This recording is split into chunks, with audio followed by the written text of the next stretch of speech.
Waalaikumsalam warahmatullahi wabarakatuh. Assalamualaikum, selamat siang. Oke, sudah lumayan yang hadir. Ada penulis kita, Mbak Lasta Pradana, dan juga teman-teman yang hadir di Festival Memoir dan Memoiris Indonesia. Senang sekali siang ini, lumayan panas di Solo ya.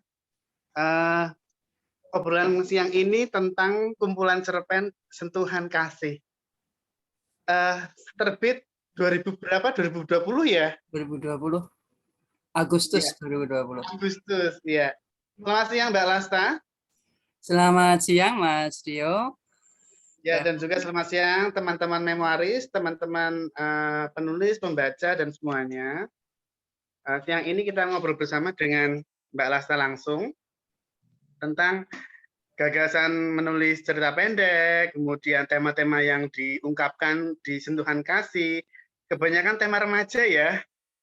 Iya, betul. Ya, nah kenapa memilih tema itu, kemudian memilih judul Sentuhan Kasih dan sebagainya, kita nanti bersama Mbak Lasta akan ngobrol panjang lebar, dan juga teman-teman yang ingin tanya-tanya tentang dunia cerpen, dunia semesta Mbak Lasta, itu bisa nanya-nanya langsung. Tapi sebelumnya, rangkaian Festival Memoir dan Memoiris ini berlangsung sampai tanggal 20 karena ada satu acara yang digeser tanggal 20, yaitu bincang-bincang dan peluncuran buku memoir menjadi pustakawan. Nah, untuk itu silakan teman-teman yang baru bergabung bisa mengikuti rangkaian acaranya di Instagram Penerbit Video Media, dan juga teman-teman yang ingin menjadi anggota komunitas menulis memoir bisa mendaftar di WA yang tersedia. Itu nanti kita akan menulis bersama, menerbitkan bersama, dan juga teman-teman punya kesempatan menerbitkan buku tunggal. Itu pengenalan dari kami. Nama saya Ngadio. Pakai akun saya nggak apa-apa ya untuk Mbak Lasta supaya lebih lancar. Dan kita ngobrol sebentar dulu dengan Mbak Lasta. Setelah itu teman-teman boleh tanya jawab kepada pembicara pada siang hari ini. Mbak Lasta sebenarnya punya gagasan menulis cerita pendek. Semesta Mbak Lasta itu sangat lembut sekali, tapi juga suka berpetualangan sebenarnya kan ya, kemana-mana kayak gitu dengan tema-tema tertentu yang pernah saya baca, yang masih saya ingat itu ke Jogja kemana ya kan ya, dan juga pergaulan antar siswa dan guru dan sebagainya, beserta romantikanya seperti itu.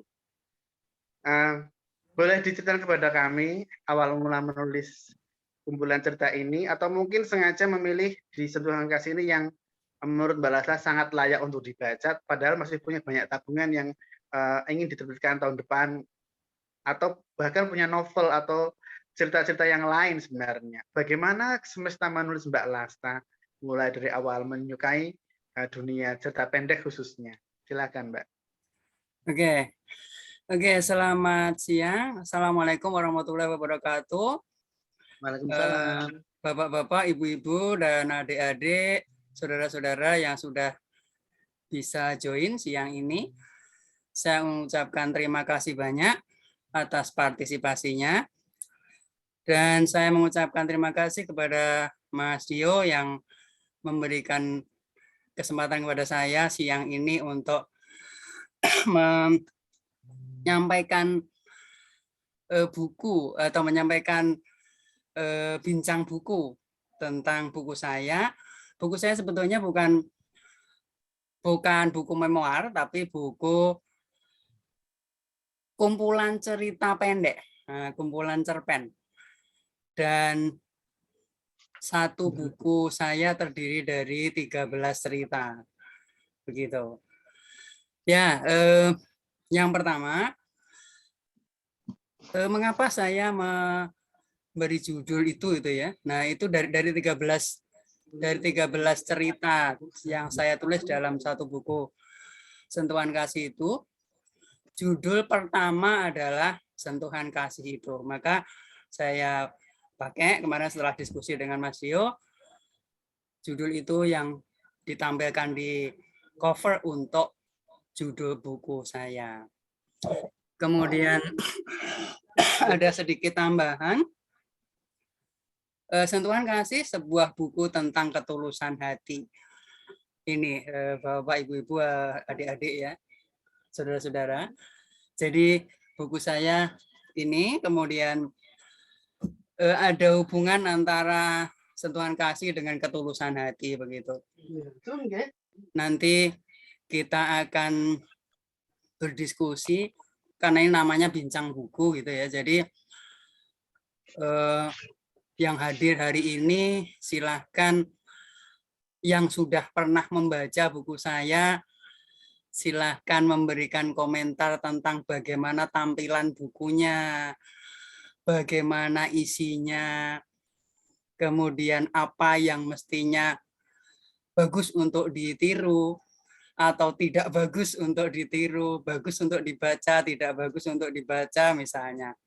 Anda bisa merekomendasikannya untuk yang sudah pernah membaca buku saya. Kemudian yang belum membaca buku saya mungkin nanti akan dari cerita-cerita kita nanti bisa tanya apa, mengapa kok begini apa mengapa kok begitu gitu ya. Tadi Mas Dio cerita kalau sebuah cerita atau cerpen atau cerita pendek itu bisa dihasilkan dari sebuah kenyataan atau pengalaman, kemudian bisa juga hanya sebuah khayalan, bisa juga hanya sebuah keinginan yang ingin kita wujudkan tapi tidak bisa diwujudkan dalam dunia nyata, maka kita mewujudkannya dalam dunia imajinasi kita. Karena kita punya dunia nyata yang kita hidup sehari-hari dan kita punya dunia imajinasi di mana kita bisa hidup dengan angan-angan kita. Dan di antara keduanya kita harus bisa membedakan, karena di sana pasti akan ada moral value atau nilai-nilai moral, nilai-nilai yang baik atau nilai-nilai yang buruk yang bisa kita pakai atau bisa juga kita tinggalkan begitu.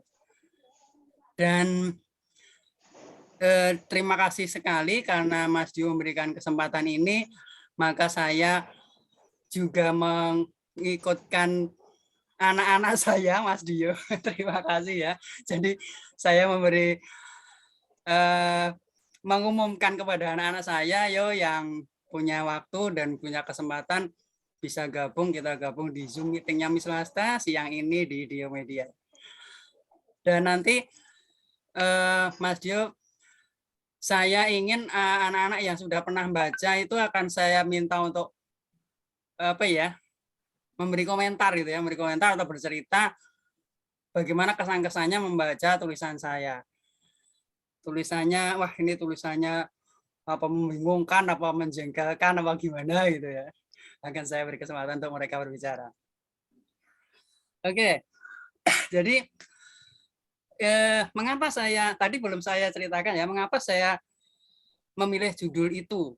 Dan ini juga kemarin Mas Dio berperan sangat banyak untuk menentukan judul mana yang kita tampilkan di luar judul yang ada di sampul. Ini adalah judul pertama yang ada dalam 13 cerita. Jadi 13 cerita itu cerita nomor satu adalah sentuhan kasih itu. Sebenarnya ini yang bisa mewakili kenapa saya milih sentuhan kasih untuk memberikan judul di cover, karena itu mewakili keseluruhan cerita. Meskipun tidak 13 cerita itu sama persis, tapi inti atau isi dari buku saya itu kebanyakan tentang bagaimana kita saling connecting each other dengan rasa simpati dan empati kita kepada orang lain begitu. Dan terutama kedekatan atau pengalaman saya bercerita dengan anak-anak saya, kemudian di sana ada kedekatan emosional, ada kemungkinan saya di kelas suka marah-marah misalnya, kemudian kita bagaimana bergaul dengan siswa-siswa saya di luar, bagaimana di dalam kelas. Jadi kita saling berkomunikasi, ketika kita saling berkomunikasi maka kita saling bersentuhan. kadang-kadang kemarahan, kebahagiaan, itu saya anggap sebagai sentuhan kasih. Orang kalau tidak mengasihi, kasih itu kalau dalam bahasa Inggris love gitu ya, love affection gitu ya. Orang kalau tidak menyayangi atau tidak menyayangi atau tidak perhatian, tidak punya perhatian, mungkin tidak akan bisa marah, tidak akan bisa guru memarahi muridnya, guru memberi teguran kepada muridnya, itu adalah sebuah sentuhan. Bagaimana si satu orang guru kepada siswa itu memberikan affection and love. Nah, begitu. Halo, Mr. Adam. I'm with Mr. Dio. Ada yang bocor kayaknya ya. Ada yang bocor loh tadi. Apanya? Suaranya ada yang masuk, suara dari luar. Oh iya, silakan lanjut aja. Oke. Ya oke. Itu ya. Jadi mengapa saya memberi judul itu ya? Kemudian Mas Dio menambahkan sentuhan kasih, sebuah buku tentang ketulusan hati. Ternyata matching banget ketika sentuhan kasih itu digabungkan dengan ketulusan hati. Orang yang tidak tulus, orang yang tidak punya hati baik, mungkin tidak akan pernah bisa merasakan seperti itu gitu. Nah, jadi buku itu menurut saya sudah secara meaning dalam covernya, sentuhan kasih, sebuah buku tentang ketulusan hati. Sudah jadi match maksud dari buku itu begitu. Nah, nanti kepada anak-anak saya ada beberapa, dan kebanyakan anak-anak perempuan, karena anak-anak perempuan biasanya lebih feelingnya lebih hidup gitu ya, feelingnya lebih hidup daripada anak-anak laki-laki. Nah, maka nanti saya akan meminta tolong anak-anak perempuan untuk yang sudah pernah baca buku saya untuk memberikan sedikit komentar tentang bagaimana penampilan bukunya, kemudian bagaimana isinya. Dan teman-teman yang belum membaca bisa dengarkan sedikit, kemudian nanti bisa tanya, bisa memberikan komentar-komentarnya begitu. Oke, saya kira itu dulu. Jadi sedikit untuk mengawali pertemuan kita hari ini. Kemudian saya akan meminta tolong ya Mbak Sepia Rahmawati. Halo Mbak Sepia. Mbak Sepia. Mbak Sepia, yang sudah baca siapa saja? Mbak Sepia sudah pernah baca? Iya, Miss. Iya. Silakan Mbak Sepia untuk bercerita pengalaman membaca sentuhan kasih. Silakan Mbak, ini penting sekali bagaimana seorang pembaca menikmati bacaannya. Silakan Mbak. Ya, menurut saya buku berjudul Sentuhan Kasih ini tuh sangat memotivasi, terus juga sangat relate dengan kehidupan remaja saat ini. Apalagi masalah yang diangkat tuh benar-benar mirip sama masalah remaja sekarang. Terus cara menanggapi anak-anak yang nakal juga ada. Terus di novel ini tuh saya kadang nangis, kadang ikut ketawa, kayak bener-bener ikut ke bawah suasana cerita. Apalagi sudut pandang yang digunakan itu sudut pandang orang pertama. Jadi seolah-olah saya yang jadi tokohnya.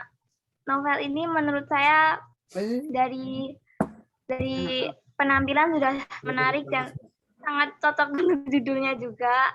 Lalu penggunaan kalimat yang bagus dan apik. Lalu ada beberapa istilah baru yang membuat saya banyak belajar hal baru juga. Saya jadi kayak benar-benar merasa terwakili sekali di novel ini. Mungkin itu yang saya sampaikan. Lalu novel ini menurut saya sangat recommended banget untuk remaja saat ini karena emang relate sekali. Terima kasih. Oke, Mbak Sofia. Kata baru maksudnya ada istilah atau vocabulary baru begitu? Dua-duanya, Miss. Jadi saya belajar dua hal, ada kata atau kalimat yang saya baru tahu ini, ternyata ini artinya ini, terus sangat cocok juga.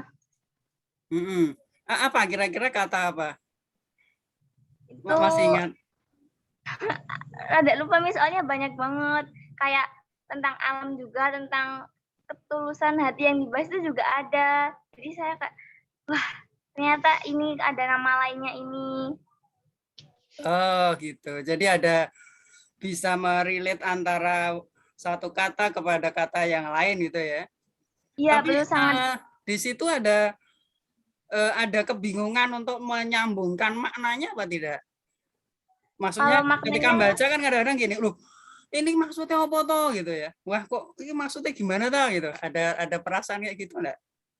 ada satu dua cerita yang membuat saya pas awal-awal ini gimana ya alurnya, tapi pas di belakang tuh baru nggak, oh ternyata gini maksudnya.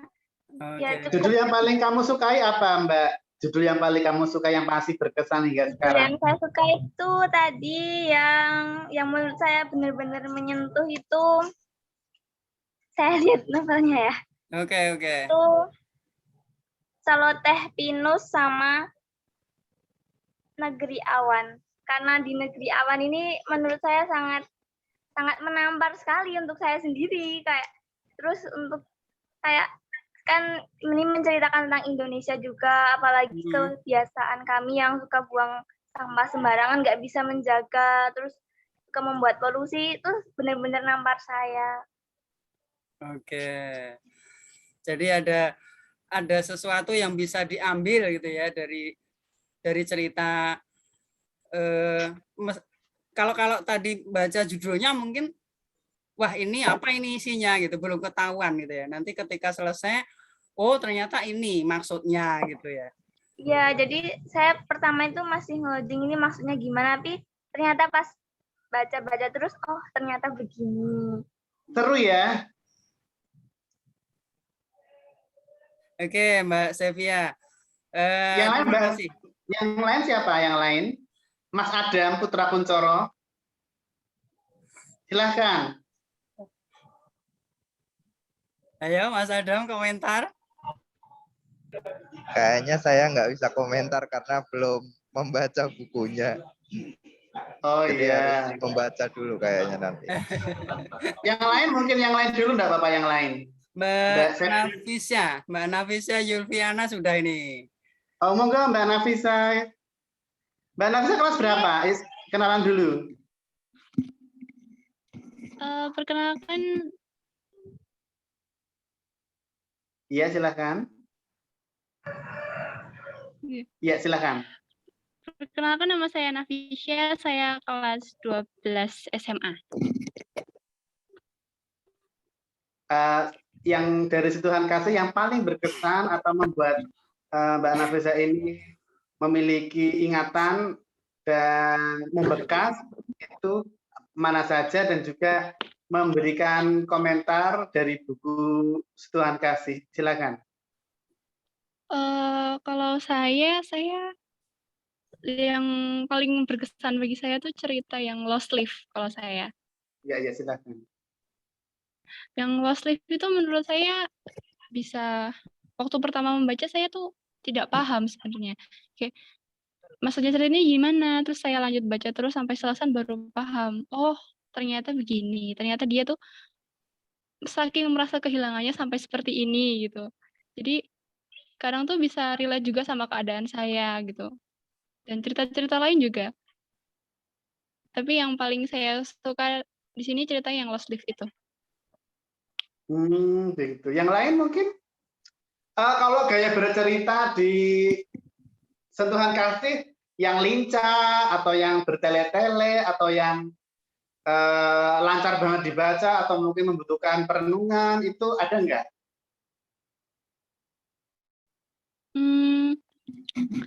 Kalau saya sih mungkin ya hampir kebanyakan gitu perlu mikir dulu ini sebenarnya maksudnya gimana ya.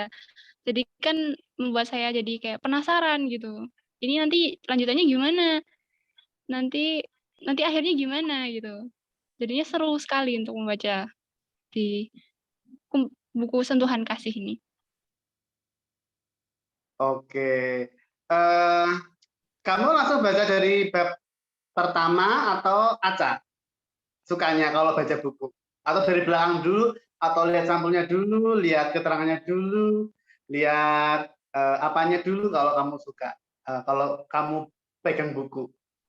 Untuk menarik hatimu untuk membaca, biasanya langsung dari depan atau mungkin sekilas-sekilas dulu, gimana itu Kak Aisyah? Kalau saya sih memang dasarnya saya suka membaca, jadi dan saya juga koleksi banyak buku-buku cerita seperti ini, novel seperti ini. Jadi kalau saya baca dulu sinopsisnya dan kalau mungkin wah menarik sekali, jadi saya baca dari awal, dari depan dan sampai selesai. Mungkin bisa sampai malam gitu bacanya saking serunya. Oh gitu. Kalau punya Mbak Rasa cukup cepat dibaca.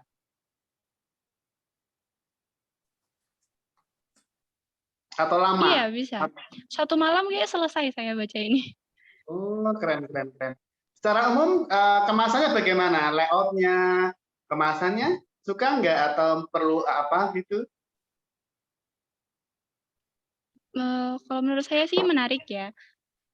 Dari kemasan dari buku ini tuh bisa membuat kita bisa melihat buku ini tuh isinya tentang cerita-cerita tentang sebuah kasih sayang, ketulusan. Dari sampulnya sendiri sudah kelihatan. Oke, terima Dan kasih. itu membuat saya Selanjutnya Mbak. tertarik. Oke, nanti bisa kalau suka menulis sudah menulis apa saja?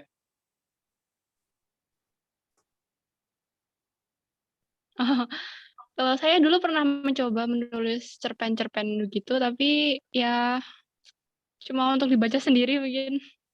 Oh, nggak apa-apa. Bisa ada 10 cerpen mungkin?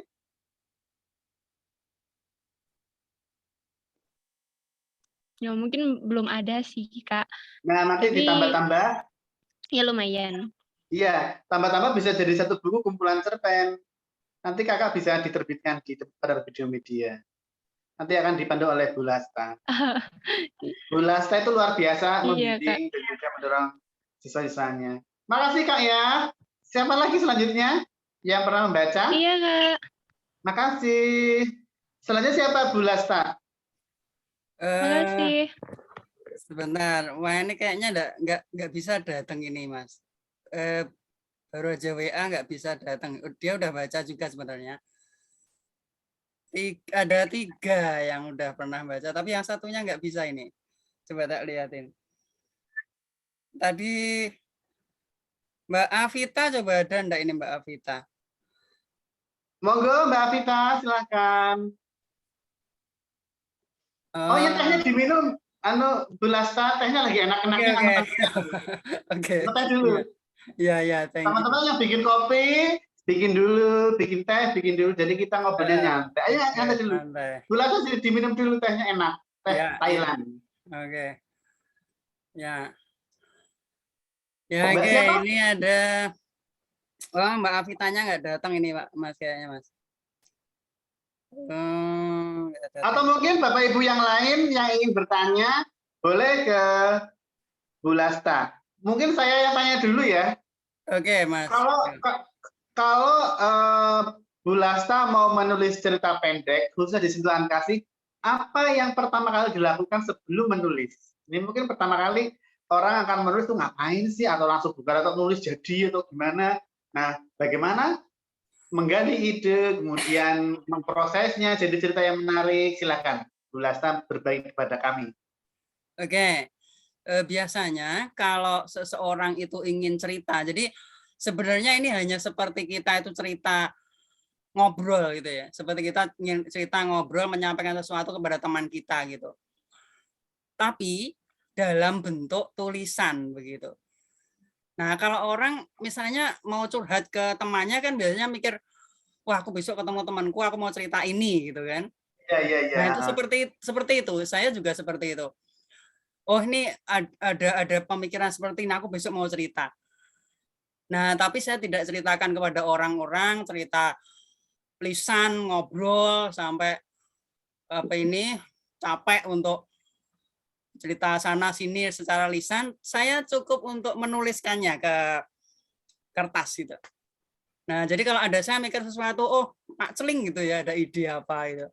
Kemudian, oh ini kayaknya bagus. Saya tulis dulu, saya coret-coret di kertas. Kemudian inti yang pertama yang saya pikirkan adalah intinya ini. Aku mau cerita tentang ini.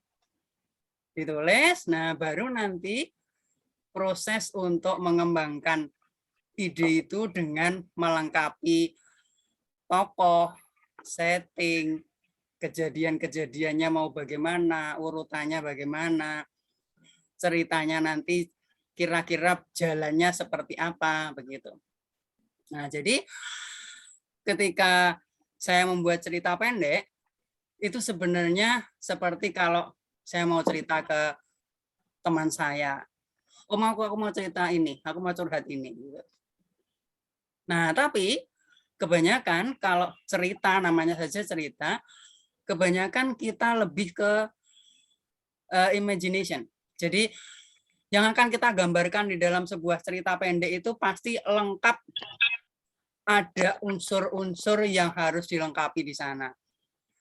Jadi ada tokohnya, ada settingnya, ada setting waktu, ada setting tempat, kemudian ada tokohnya mau dilibatkan berapa orang, mau melibatkan berapa banyak orang dalam cerita itu. Nah, kemudian setelah kita lengkapi, kita buat step 1 ini, step 2 ini, step 3 ini, penyelesaiannya ini. Nah, jadi pertama mesti ada perkenalan atau introduction tentang apa yang akan kita ceritakan, kemudian dikembangkan, dan nanti ada penyelesaian. Penyelesaiannya mau happy ending, mau sad ending, apa mau menggantung, terserah. Begitu. Nah, jadi seperti kita mau cerita gitu. Ya, kalau di Sentuhan Kasih ini sebenarnya mulai ditulis sejak tahun berapa, Bu Lasta? Tahun 19. 18. Jadi ada 2019 akhir ya Mas ya. Jadi 18 November mulainya kayaknya. Tahun 18 bulan November. Kemudian saya tambah 1, 2, 3 dan seterusnya sampai akhirnya 2020 baru bisa jadi buku. Iya. Nah, kalau cerpen favorit di Sentuhan Kasih ada nggak, atau semua sama, diperlakukan sama, atau ya, punya sama. nasib sendiri-sendiri? Sama. Semuanya sama karena yang saya sampaikan tadi di sana intinya saya ingin bercerita tentang bagaimana sebagai manusia itu kita punya care kepada orang lain. Nah, bagaimana kita menceritakan perhatian, menceritakan affection, love, dan problematikanya setelah mereka digabungkan jadi satu, begitu. Dan di sini ada keinginan saya menunjukkan bahwa kedekatan manusia itu tidak hanya untuk sekedar dekat dalam kehidupan yang kosong gitu ya. Tapi setiap kedekatan manusia mesti ada something yang harus kita pelajari. Hubungan kita dengan alam, hubungan kita dengan manusia lain, hubungan kita dengan pekerjaan, hubungan kita dengan cita-cita kita, dan lain-lain. Di sana kita melibatkan empati kita, simpati kita, rasa bagaimana ketika kita menjadi orang lain, begitu. Nah, jadi lebih ke arah apa ya? Lebih ke arah keinginan saya untuk menunjukkan bahwa kita saling mempengaruhi, begitu. Nah, dalam kehidupan kita saling mempengaruhi dengan orang-orang yang pernah kontak, pernah berkomunikasi, bersinggungan, ya betul, bersinggungan, begitu, dengan kehidupan kita. Dan tidak hanya orang-orang, bahkan banyak hal-hal lain juga tentang kehidupan, lingkungan, tentang di mana tempat kita hidup, kemudian bagaimana sesuatu itu berjalan. Ya, banyak nanti di sana ada masing-masing judul punya apa ini alur sendiri, tapi intinya itu begitu. Intinya menyinggung atau membahas tentang itu tadi, bersinggungan itu tadi, Mas. Jadi harus ada something yang bisa dipetik oleh orang lain ketika kita Cerita. bersinggungan lewat cerita itu begitu. Ya Kalau meskipun misalnya nggak ada yang dipetik gimana? gimana? Kan ekspresi tiap penulis kan berbeda-beda, hanya ingin mengekspresikan, ingin menuangkan. Ya. Kalau misal kita tidak ada yang dipetik, itu penting nggak sih sebagai seorang cerpenis? Kalau itu tergantung dari si pembaca begitu. Kadang-kadang kita si penulis inginnya begini, tapi kan belum tentu itu ditangkap oleh pembaca dengan cara yang sama. Nah, jadi kalau menurut saya sebagai penulis, saya ingin nulis saja. Kemudian sebagai pembaca silahkan membaca, menangkap, mengomentari, atau mengambil sesuatu, atau bahkan tidak mengambil sesuatu, itu enggak masalah. Karena lewat nulis kita sebenarnya membelajarkan orang lain begitu. Nah, orang lain yang mau belajar itu belajarnya seberapa banyak sih, bisa nangkep pembelajarannya seberapa sih, itu terserah mereka. Nothing tulus begitu. Jadi monggo silahkan si pembaca memberikan komentar dan lain-lain, atau pemikiran atau pendapat yang mungkin tidak sama dengan si penulis. Begitu Mas Dio. Monggo yang lain yang ingin bertanya-tanya. Oh ya, sentuhan kasih ini total berapa cerpen saya lupa? 13. Antara satu cerpen dan yang lain punya keseimbangan jumlah halaman yang sama, atau ada yang pendek atau yang lebih panjang, atau bagaimana cara Mbak Lasta meramu cerpen itu supaya seimbang begitu, jumlah halaman atau komposisi ceritanya, atau bagaimana kalau menurut teknik penulisan yang Mbak Lasta lakukan? Itu rata-rata sama, rata-rata jumlah 15-an ya. Rata-rata jumlah halamannya sama, jadi tidak ada yang terlalu pendek, juga tidak ada yang terlalu panjang. Jadi yang penting memenuhi kriteria penulisan. Nah, jadi ini mungkin adik-adik yang suka nulis cerita bisa mempelajari ya, bahwa kita nulis itu mesti ada introduction-nya. Jadi meliputi sebuah pengenalan, introduction, kemudian isi, dan juga penutup begitu. Jadi harus ada 3 hal itu ada masuk, meskipun nanti tergantung si penulis bagaimana mau menyampaikannya, apa malah introduksinya malah dibalik, atau bagaimana diletakkan di belakang, atau tiba-tiba saja si penulis nuliskan permasalahan, kemudian penyelesaian, kemudian yang terakhir, oh ternyata tadi begini ya, dibalik-balik begitu juga boleh. Nah, itu tergantung si penulisnya. Dan saya harapkan nanti teman-teman, saudara-saudara yang ikut ini ya,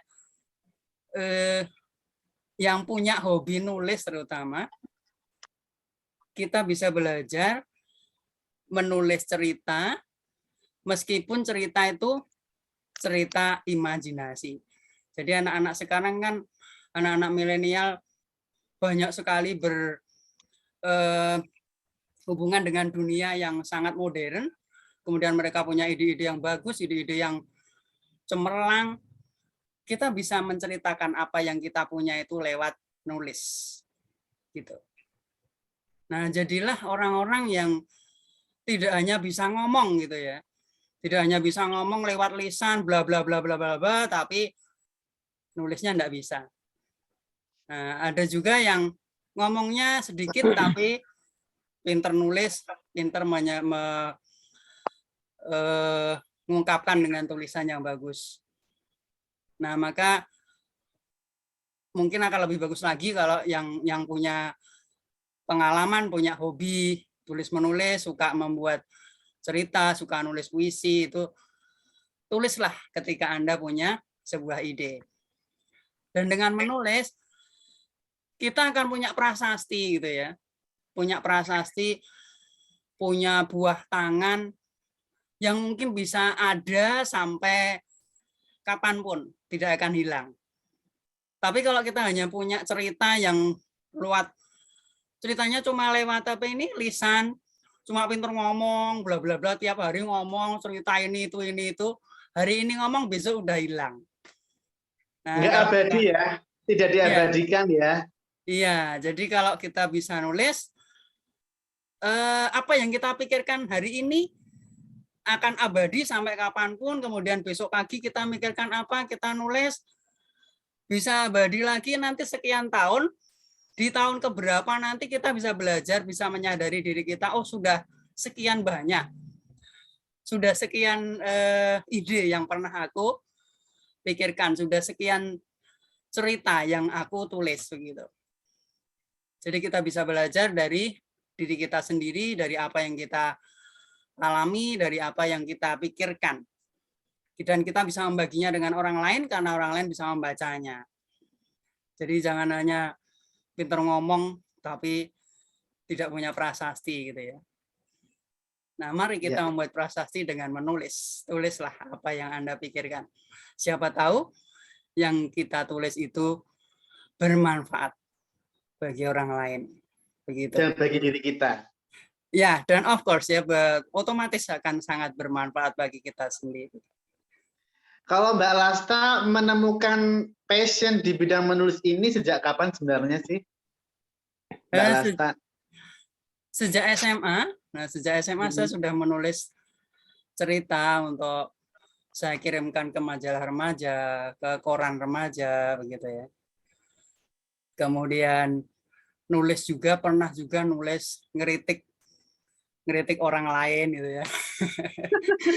Ngeritik tulisannya orang lain gitu ya. Waktu itu di koran Suara Merdeka, saya ngeritik tulisannya orang lain tuh saya pikir wah ini nanti aku dimarahin sama penerbitnya ini ya. Ternyata enggak, saya malah dikirimi hadiah banyak banget. Ternyata tulisan saya malah mendatangkan sesuatu, tapi sesuatu yang bermanfaat. Nah, saya tidak dimarahi tapi malah diberi hadiah. Gitu. Ya. Ribu-ribu. Itu kelas berapa? Kelas berapa ya? Pokoknya SMA itu. SMA kemudian. Aku belum bisa apa-apa, SMA itu masih nulis diary itu SMA. Tapi memang pencapaian luar biasa SMA sudah bisa tembus media ya Mbak Lasta. Nah, tapi sempat vakum ya, vakum pernah nggak sih? Vakum pernah, vakum justru ketika saya sudah bekerja, ketika saya sudah mengajar, malah jadi vakum. Jadi mulai saya jadi guru malah ya mungkin awal-awal jadi guru harus menyesuaikan pekerjaan gitu ya. Jadi wah ini pekerjaannya begini-begini, akhirnya hobi saya terhenti sekitar berapa tahun waktu itu ya. Terus ketemu Mas Dio di sebuah acara di Solo Pos, kita kenalan, kemudian tukeran nomor HP, kemudian bisa baca pengumuman-pengumuman yang dibuat Mas Dio, dan akhirnya pertama kali nulis di Dio Media, nulis memoir guru ya, patah hati. Nah, setelah nulis memoir ternyata kok Mas Dio masih punya the next. Akhirnya saya ikut. Saya sangat bersyukur. Oh, aku menemukan kembali gitu ya, menemukan kembali passionku zaman dulu. Akhirnya bisa nulis, bisa mewujudkan impian. Dulu pernah suatu hari aku mesti harus nulis sebuah buku untuk aku sendiri yang nulis gitu.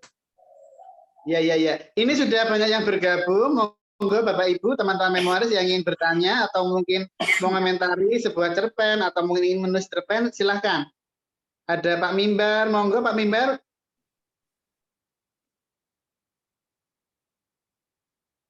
Silakan Pak Mimbar. Pak Mimbar cerpennya pasti seru ini karena terbiasa ngeblog. Halo Mbak Lasta. Iya, halo Pak Mimbar. Ketemu lagi. Tadi pagi, Ketemu tadi lagi. pagi tempat dituduh untuk punya cucu ya.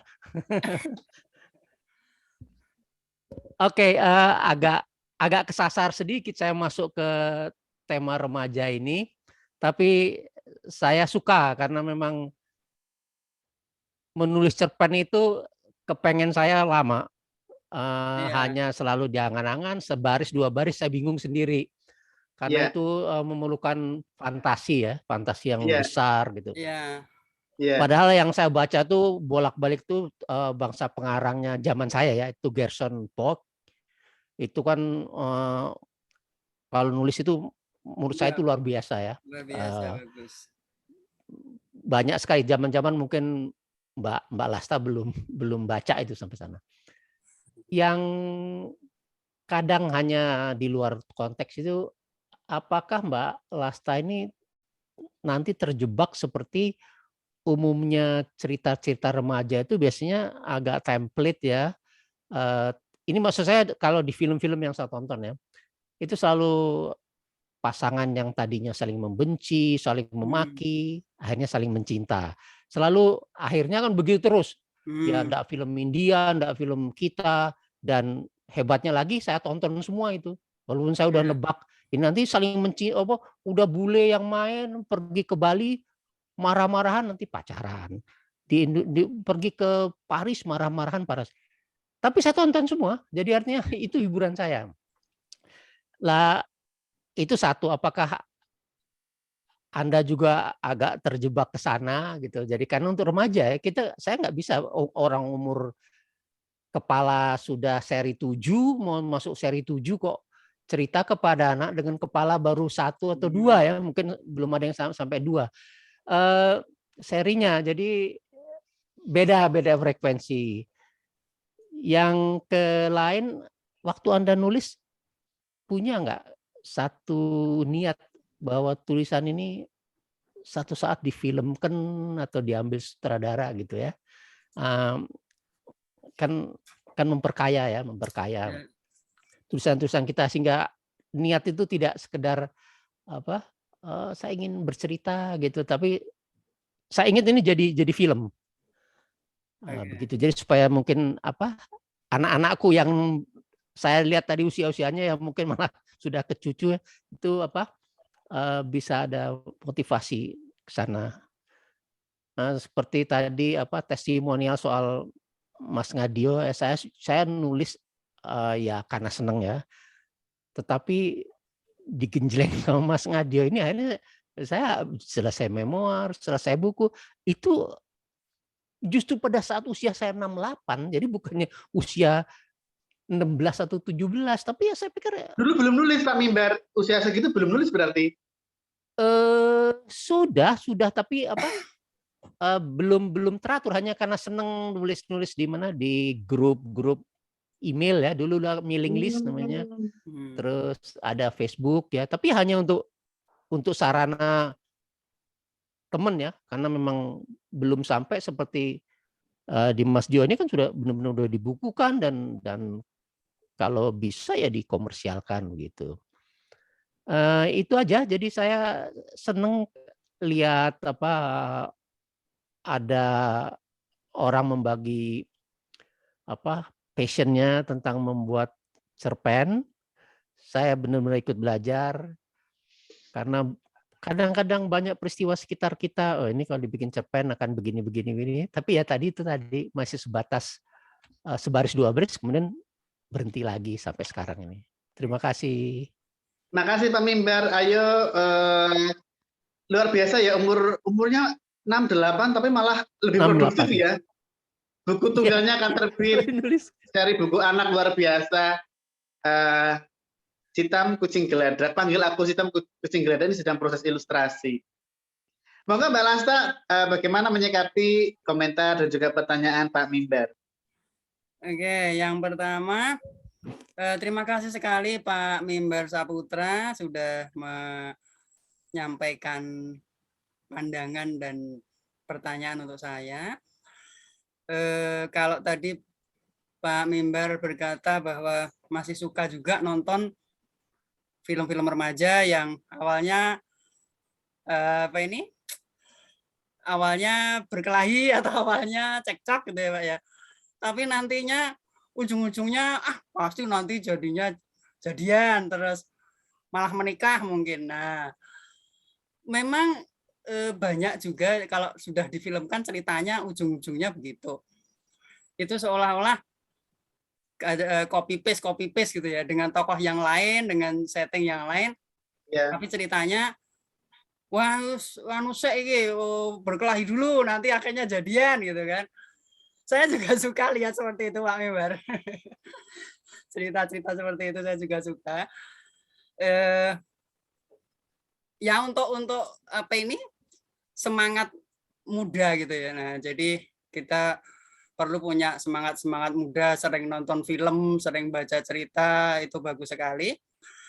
Dan saya juga seperti Pak Mimbar, saya juga masih suka nonton-nonton seperti itu. Kemudian tadi pertanyaan Pak Mimbar yang pertama, apakah di buku saya ada yang sama atau ada yang mirip dengan cerita-cerita seperti itu begitu ya? Kalau saya dari 13 cerita itu tidak ada yang seperti itu, Pak. Nah, jadi dari 13 cerita, 13 judul yang saya tulis tidak ada cerita seperti itu. Nah, itu. Kemudian tadi yang berikutnya Pak Mimbar bertanya apakah saya ada keinginan untuk suatu hari difilmkan begitu ya. Itu juga salah satu cita-cita kalau nanti saya bisa nulis novel. Jadi saya Mas Dio selalu memberi semangat, ayo ditulis kisah perjalanan hidup gitu ya sebagai memoir perjalanan hidup dari dulu sampai sekarang. Atau nanti dibuat memoir pribadi atau dibuat novel gitu ya. Nah, saya tersemangati oleh Mas Dio juga suatu hari mungkin saya juga ingin buat novel yang bagus, kemudian nanti novel itu difilmkan, ada orang yang suka, ada sutradara yang garap misalnya. Ya, cita-cita yang bagus mesti ada itu, Pak. Ya, semoga dengan doa Pak Mimbar nanti someday gitu ya, suatu hari nanti cita-cita itu terlaksana. Amin. Amin.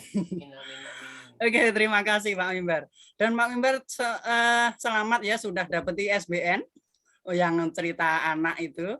Bu Lasta juga bareng ini dengan Bu Lasta. Iya. Jadi Pak Mimbar, Bu Lasta itu buku anaknya sedang ilustrasi semua. Oke, terima kasih Mas Dio itu. Semoga semua cita-cita yang baik dan perjalanan kita yang baik selalu diridhoi oleh Allah Subhanahu wa taala dan diberikan kemudahan untuk mewujudkannya. Oke. Monggo yang lain ada Bu Nova, Mbak Sepia, Pak Haji Sirajuddin Jamal, Mbak Salsa, silahkan. Mbak Wuri, Mbak Dara, Mbak Putri, silahkan. Siapa dulu?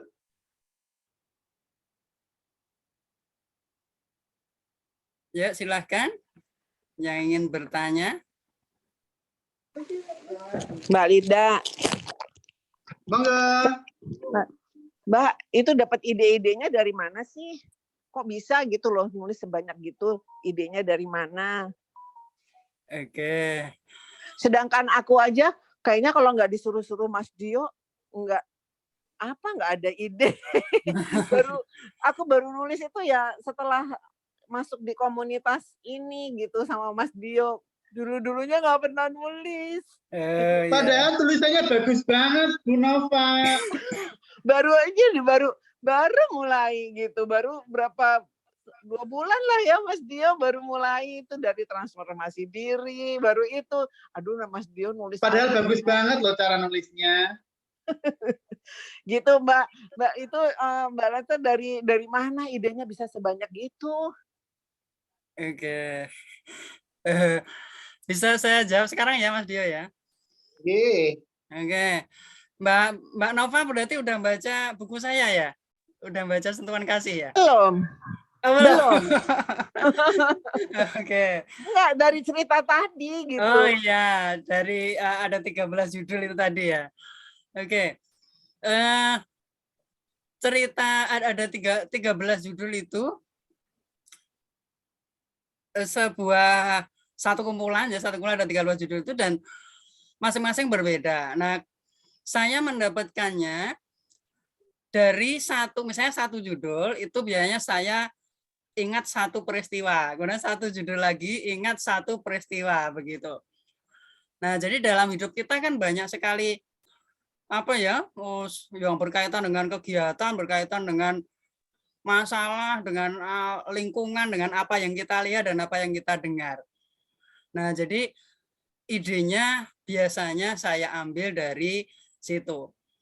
Saya ngambil sesuatu dari, oh ini kok lingkungan kita kok banyak polusi kayak gini, wah ini lingkungannya kok kotor ya. Kemudian saya nulis dengan judul celoteh pinus gitu.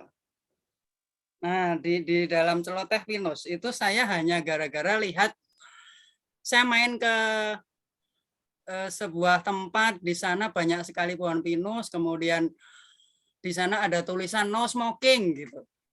Nah, itu muncul dari situ.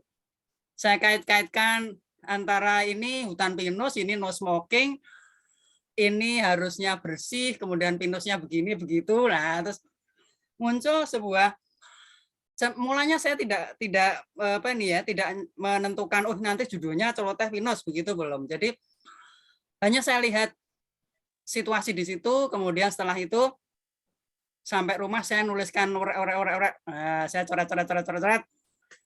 Akhirnya jadi sebuah outline besar begitu, lalu saya kembangkan jadi cerita per kalimat, saya ceritakan sedikit, akhirnya jadi cerita berjudul Celoteh Pinus. Kemudian Negeri Awan itu juga berkaitan dengan polusi udara. Lihat, aduh banyak anak-anak ngerokok ya, zaman sekarang anak-anak ngerokok, anak-anak muda sudah ngerokok, kemudian udaranya kotor. Nah, itu jadi Negeri Awan begitu. Nah, jadi Mbak Nova ya, kalau dari mana idenya, itu sebenarnya ide bisa kita dapat dari mana-mana begitu.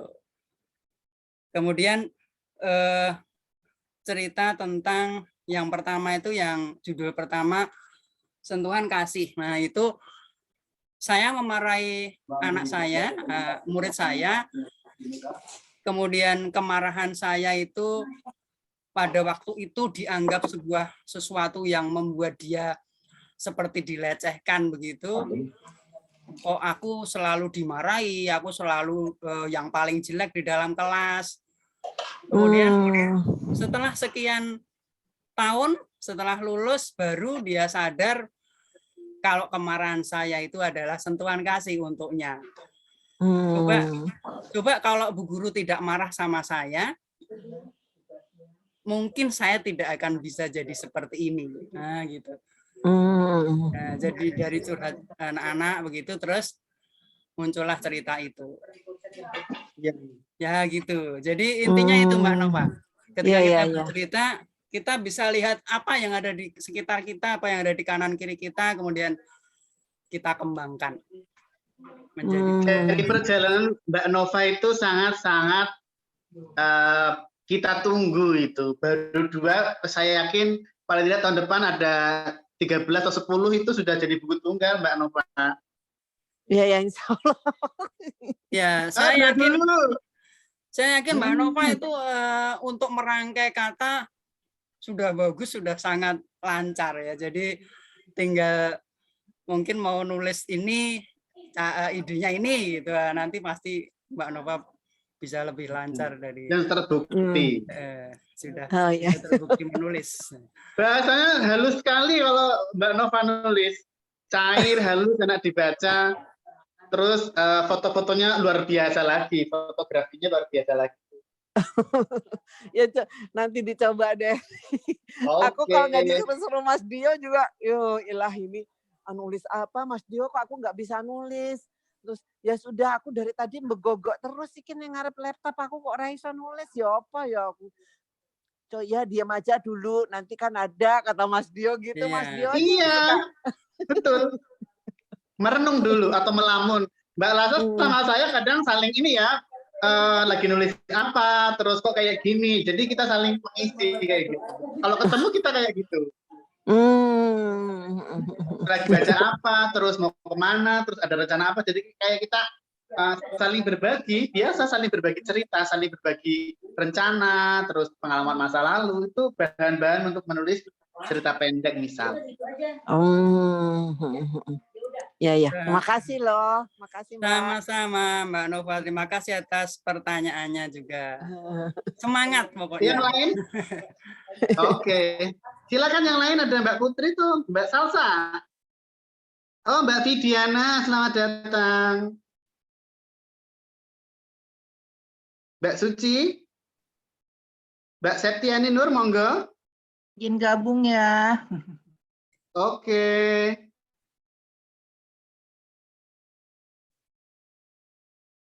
Yang lain silahkan.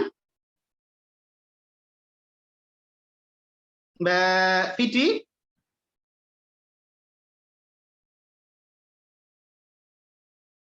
Saya mau dengerin aja kok, saya baru mau tahu soalnya belum pernah nulis jadi pengen denger-denger. Oh iya, salam kenal ya Mbak Vidi. Ya, Selamat datang di Festival Memoir dan Memoris Indonesia. Jadi sesi ini adalah bincang cerita pendek Sentuhan Kasih yang ditulis oleh Mbak Lasta. Ada 13 cerpen dari tadi Pak Mimbar tentang masa remaja, kemudian proses kreatifnya, kemudian mengapa memilih judul Sentuhan Kasih, ternyata memarahi murid siswanya sebagai bentuk kasih sayang sehingga siswa itu bisa berubah dan menjadi lebih baik tentunya. Misal seperti itu. Kalau Mbak Vidiana dari mana aslinya? Saya di Tangerang Selatan. Oh, nanti malam ada sesi lagi, linknya masih sama. Iya, yang hero. Delima, makanya saya. Oh iya, Bu Delima itu luar biasa. Bu Delima itu pernah saya marahi loh, seperti marahi dalam tanda positif. Oh kayak gini, kok ini Bu Delima nggak kirim-kirim naskah? Kok dia marah? Oh bukan mah, kayak gitu loh. Jadi kan marah-marah. Karena gini, misal janji saya sama saya seminggu, biasanya kan saya nagihnya di naskah kan kayak gini. Kok Majo kok agak marah kayak gitu? Oh enggak. Marahnya marah positif. Misal lagi sibuk kerja ya, siang-siang kan biasanya kalau saya itu jam-jam makan malam 6:30, jam 7. Kalau pagi jarang, saya nggak pernah pagi biasanya. Paling nggak jam makan siang mulai jam 11-an sampai jam 1 kata itu. Biasanya saya colek-colek kayak gitu di grup atau japri kayak gitu. Akhirnya Bu Delima itu berhasil menulis hero yang nanti malam diobrolkan, maka kita pasrahi beliau menjadi moderator. Iya, saya udah ada permintaan nih, ada permintaan untuk nulis buku temen yang baru aja pensiun dan dia mau bikin sesuatu. Jadi dia minta tolong bantuan. Jadi tertarik nih, baru saya tertarik. Oh gimana sih memoir? Jadi gitu. Ya, seru sekali. Saya sangat passion untuk menjelaskan keilmuan memoir ini. Jadi menulis memoir, mengabarkan pengalaman. Tanggal 22 besok saya bicara panjang lebar di penerbit 3 serangkai. Bagaimana kita mengabadikan pengalaman lewat memoir itu, saya menyiapkan betul materinya. Mungkin selama 4 tahun terakhir, materi yang sering saya sampaikan adalah cara menulis memoir. Tapi saya kan tidak bisa kerja sendiri ya. Saya harus punya banyak tim penulis untuk memperkaya. Nah, Mbak Lasta ini sejak SMA sudah tembus media. Bayangkan ya, SMA Mbak Lasta yang nulis Sentuhan Kasih ini sudah bisa tembus media. Nah, nanti kalau Mbak Vidi pengen baca-baca bisa kita kirimi bukunya kayak gitu. Siap. Makasih. Kegiatan terakhir sekarang apa kegiatan yang sekarang pekerjaannya? Saya masih kerja di di perusahaan minyak sih. Sebagai finance atau? Bukan, saya di bagian general affair. Oh, general affair-nya. Berarti punya waktu untuk menulis masih ada lah ya di. Masih ada, ya. Iya, itulah. Makanya pengen kan udah menjelang, kalau udah menjelang pensiun kan enaknya gitu ya. Betul sekali. Kalau Mbak Vidi, saya moderator untuk hari ini, ingin bertanya ke Mbak Lasta tentang apa, untuk cerita pendek atau apa, monggo kami persilakan. Saya sih sebenarnya apa namanya? Maaf saya tadi nggak dengerin dari awal. Cuman saya pengen tahu untuk memulai sesuatu memoir itu sebenarnya Cerita dari pendek, mana? ini cerita pendek. Cerita Cerita pendek. pendek. Iya. Cerita pendek. Nanti bisa digunakan untuk menulis memoir juga. Oke. Kayaknya belum dulu deh, belum ada dulu. Nggak apa-apa. Memulai cerita pendek bisa, untuk menulis memoir itu sama saja kok. Namanya juga mulai menulis. Mulainya tuh biasanya gimana sih? Apa memang boleh di mana aja gitu? Mulainya dari flashback dulu atau mau masa sekarang ke flashback atau gimana? Itu kalau mau menulis. Ya, Mbak Lasta juga nulis memoir juga. Ayo silakan dibantu untuk menjawab pertanyaan Mbak Vidi. Panggilnya Mbak Vidi ya? Ya, boleh. Oke, silakan Mbak Lasta. Oke, Mbak Vidi, terima kasih atas pertanyaannya ya. Bagaimana kita memulai menulis gitu ya? Menulis apa saja lah, kita katakanlah ya. Iya, bisa digunakan untuk nulis macam-macam nanti. Iya, betul. Jadi betul kata Mas Ngadio, kalau kita ingin nulis itu sebenarnya apa yang terlintas pertama kali dalam pikiran kita tangkap gitu saja, kemudian kita tulis. Nanti itu bisa jadi sebuah perkenalan atau jadi sebuah introduction. Awalan menulis ya. Awalannya, ya bisa jadi awalannya. Kemudian kalau memoir itu lebih cenderung ke nulis dengan diri sendiri. Jadi dengan sudut pandang diri sendiri. Ya, sudut pandang aku gitu ya. Aku bla bla bla gitu. Nah, kalau nulis cerpen itu ya sama, apa yang terlintas pertama kali dari ide yang mau kita ambil, kita tulis jadi kalimat pertama. Mungkin itu nanti bisa ditutup dengan bahkan pengenalannya malah di belakang juga bisa, di tengah juga bisa. Tergantung apa yang mungkin dituju oleh si penulis. Oh, ini aku pengen memberi kejutan, atau oh ini aku yang ingin sekedar bercerita. Harus diurutkan, apakah dibolak-balik membuat pembaca agar menebak apa akhirnya nanti, apa endingnya nanti, begitu juga bisa. Nah, jadi kalau memoir itu lebih ke point of view-nya diri kita sendiri, jadi saya, aku begitu, tapi kalau cerpen bisa kita gunakan orang lain sebagai orang ketiga misalnya, dia begitu. Ya saya kira Mbak Vidi sudah sangat berpengalaman sekali untuk saya banyakin dari cerita anak, cerita dongeng. Cerita dongeng. Banyakin cerita dongeng yang saya tulis. Oh iya. Lebih sudah sering nulis cerita dongeng. Iya. Iya, ada beberapa. Berarti ya, sama ya. Bu Lasta juga nulis cerita dongeng anak juga. Oh iya. Jadi cerita dongeng itu juga sama seperti kita nulis cerpen. Nah, sama. Dulu awal-awal saya nulis dongeng itu saya menjadi penulis beberapa dongeng, kemudian cerita pendek anak-anak itu masuk di Bubu waktu saya masih awal-awal nulis dulu. Itu kebanyakan saya menulis dengan tokoh binatang begitu. Nah, jadi kalau sekarang saya nulis cerpen untuk remaja ya nanti tinggal tokohnya itu diganti tokoh manusia.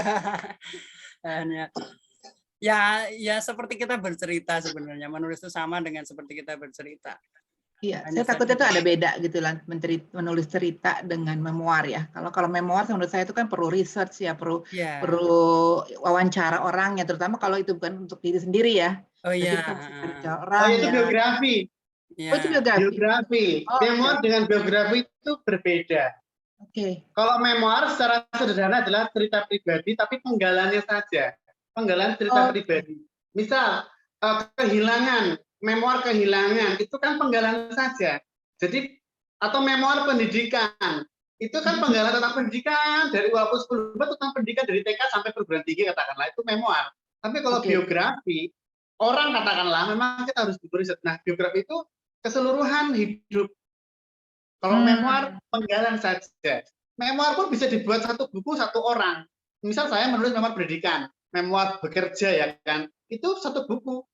Hanya membahas pendidikan, hanya membahas pekerjaan, hanya membahas percintaan, hanya membahas apa katakanlah. Nah kalau biografi, saya menulis biografi juga, itu memang harus riset dulu, baik mengumpulkan foto-foto, dokumentasi, wawancara dan sebagainya. Itu teknik menulis biografi itu salah satunya adalah wawancara. Kemudian riset ini bisa dari penggalian dokumentasi, foto, menggunakan misal dia orang penting sering dimuat di media, kita bisa membuka koran-koran atau liputan-liputan yang membahas tentang tokoh yang akan kita tulis misal. Oke. Beda. Jadi sederhana, memoir itu cerita pribadi, kalau biografi cerita kehidupan seseorang. Oke. Ya, makasih. Enak sekali. Karena genre buku ini sangat beragam, genrenya cerita anak, macam-macam. Ya, silakan Mbak Vidi. Ya, dari saya cukup. Dengerin yang lain lagi. Oke, terima kasih. Tadi saya lihat ada Mbak Muslimah itu.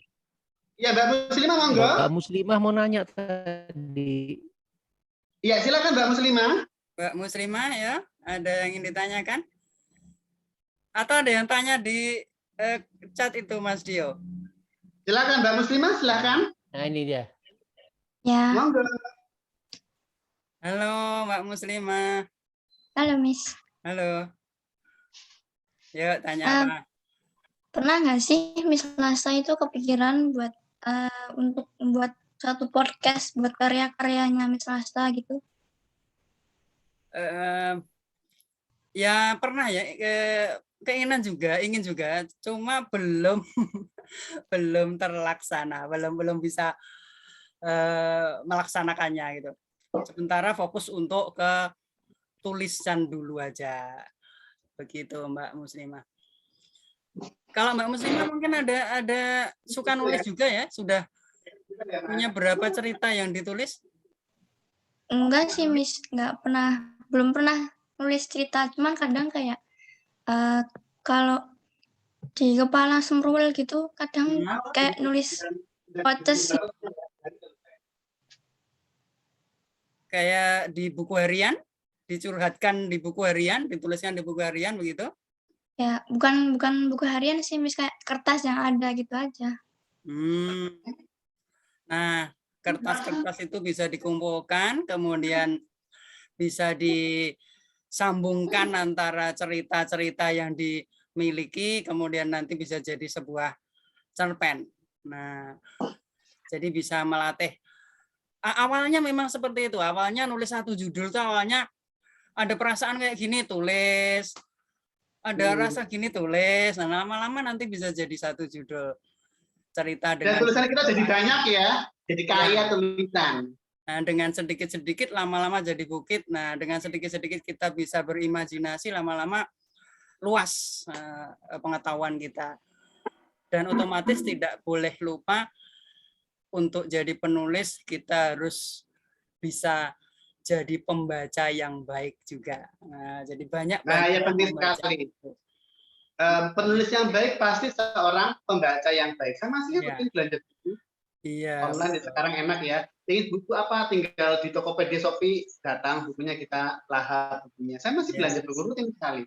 Karena seorang penulis yang baik adalah pembaca buku yang baik. Supaya kita lebih tajam menulisnya. Maka menjadi pembaca profesional juga.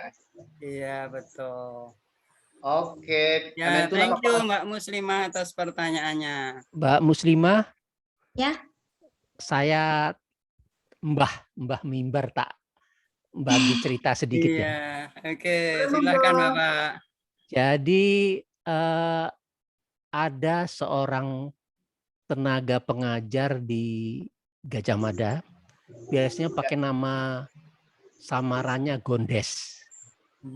Gondrong Deso kata dia. Tapi itu Gondes yang lain. Nah, beliau itu bercerita bahwa ketika kuliah di sana, di Jogja sana, bapaknya itu hanya menjual sebidang tanah kecil dan sebuah seekor kambing dijual. Dan sejak itulah uang untuk kuliah sampai selesai. Bayangkan sebidang tanah kecil sama kambing harus selesai. Kemudian beliau bekerja pada tukang ketik skripsi. Jadi kan di Jogja itu kan dulu belum pakai mesin komputer ya, masih ketik skripsi, dan dia setiap kali mau ngarang untuk tambahan, dia menulis di kepalanya. Jadi cerpen-cerpen itu dia tulis, dia coret, dia di kepalanya bisa seminggu, bisa 2 minggu, itu dipendam. Ini beliau kasih cerita ketika dia masih mulai merangkak ya. Nah, mesin ketik itu kan tidak dipakai setelah sore hari kan tidak dipakai. Jadi dia gunakan rental tadi, karena dia kerja di situ, rental tadi untuk ngetik cerpen. Bagaimana hidupnya itu susah, dia ceritakan bahwa untuk membeli kertas HVS, dia harus berhitung berapa kali. Dan kertas HVS itu kalau sekali ketik tidak boleh salah. Karena kalau salah harus dibuang. Dulu belum ada tip X. Dan itu mahal. Jadi dia ketik sebuah di kepalanya dan dia alirkan itu di kertas HVS sampai minim kesalahan. Nah, Pak Gondes itu cerita. Jadi setelah itu dia kirim ke beberapa penerbit akhirnya sampai bisa menyelesaikan gelar doktornya ya. Jadi dia kemudian bisa. Nah itu gambaran mungkin inspirasi ya, karena yang beli cerita. Kemudian di dunia sebelum saya pensiun, yaitu dunia perminyakan, tapi ini orang yang hidup di tahun 1800-an ya. Jadi artinya orang Amerika, ketika dia mau menemukan satu benda, itu dia gambar mesinnya di otaknya. Biasanya dikerjakan pada saat mau tidur, dia gambar itu mesin. Mesin itu kan kalau kotak dipotong sisi kiri dilihatnya bagaimana, sisi kanan di mana, diameternya benar. Dan itu dia lakukan karena dia buta huruf. Orang itu buta huruf, jadi tidak bisa nulis, bisa lihat angka, tapi kalau nulis nggak bisa dan belum ada komputer.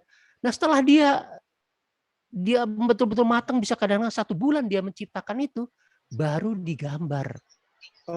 Gitu. Dan orang itu menjadi pemilik hak paten, 80 hak paten peralatan pengeboran minyak yang sampai sekarang dipakai, dikembangkan. Nah, saya banyak cerita-cerita itu. Jadi cerita-cerita tentang bagaimana orang zaman dulu itu melihat sesuatu ada yang salah, diperbaiki, tapi tidak punya instrumen ya di kepalanya dulu sebelum dipindahkan. Nah ini karena Mbak Muslimah katanya di kepalanya banyak, saya kalau di kepalanya banyak nggak saya tulis di Facebook atau apa juga kadang-kadang pusing. Jam 2, jam 3 saya terbangun hanya untuk nulis. Hanya belum dibukukan. Nah ketemu Pak Ngadio ini, seperti saya diarahkan gitu loh. Jadi ini 1 jam ini Mbak Muslimah itu ketemu orang yang mungkin akan merubah hidup itu. Itu. Terima kasih. Jadi saya ngomong. Ini saya kemarin dapat WA dari Pak Mimbar, bahasa sangat keren. Saya sedang reker-reker ini memoir. Ya kan, itu keren sekali karena kata eker-eker itu kan kalau ayam kan sedang mencari-cari ya, sedang menguak-nguak ya, sedang merangkai-rangkai, sedang menggali, mencakar-cakar kenangan masa lalu. Nah ini Pak Mimbar luar biasa. Nanti Mbak Muslimah akan mendapatkan hal-hal yang menakjubkan ketika menuangkan tulisan itu. Makasih Pak Mimbar. Kita acara. Nah sebelum kita kita di penghujung acara. Terima kasih semua yang telah bergabung. Nanti malam masih ada sesi obrolan di Festival Memoir dan Memoris Indonesia, yaitu hero, kisah nyata orang-orang yang berjasa dalam hidupku. Dan sebelum kita akhiri, banyak sekali yang sudah kita obrolkan. Kita akan beri kesempatan untuk Mbak Lasta memberikan 1 kalimat, 2 kalimat penutup. Monggo Mbak Lasta. Iya, terima kasih Mas Dio. Ya, terima kasih sekali Pak Mimbar tadi ya, ide yang sangat luar biasa. Kalau zaman dulu segala sesuatu harus dipikir matang-matang, untuk ngetik saja harus betul gitu ya. Kalau zaman sekarang kita ngetik bisa nanti diganti, bisa langsung salah, oh diperbaiki karena kita pakai komputer. Nah, dengan mudahnya zaman seperti ini, maka saya berharap Mbak Muslimah dan teman-teman, anak-anak milenial yang luar biasa hebat, punyailah ide-ide cemerlang untuk bisa membuat prasasti Anda, agar Anda bisa meninggalkan sesuatu yang berguna untuk orang lain lewat tulisan. Mari kita menulis, mari kita membelajarkan sesama, mari kita melatih feeling kita, perasaan kita untuk bisa bersimpati dan berempati dan memikirkan kehidupan kita dan lingkungan kita. Itu dulu untuk hari ini. Mungkin kita bisa ketemu di lain kesempatan. Terima kasih banyak atas kehadiran Bapak-bapak, Ibu-ibu, dan adik-adik, saudara-saudara semuanya. Mas Dio terutama terima kasih atas kesempatannya saya menggunakan fasilitas Dio Media. Terima kasih sekali atas kesempatannya hari ini. Ketemu lagi di waktu yang akan datang. Wassalamualaikum warahmatullahi wabarakatuh. Waalaikumsalam. Matur nuwun semuanya. Sampai jumpa. Ayo, Sob. Ayo ikut aja, nggak apa-apa. Ya, saya aja. Ayo, Mas. Nggak apa-apa.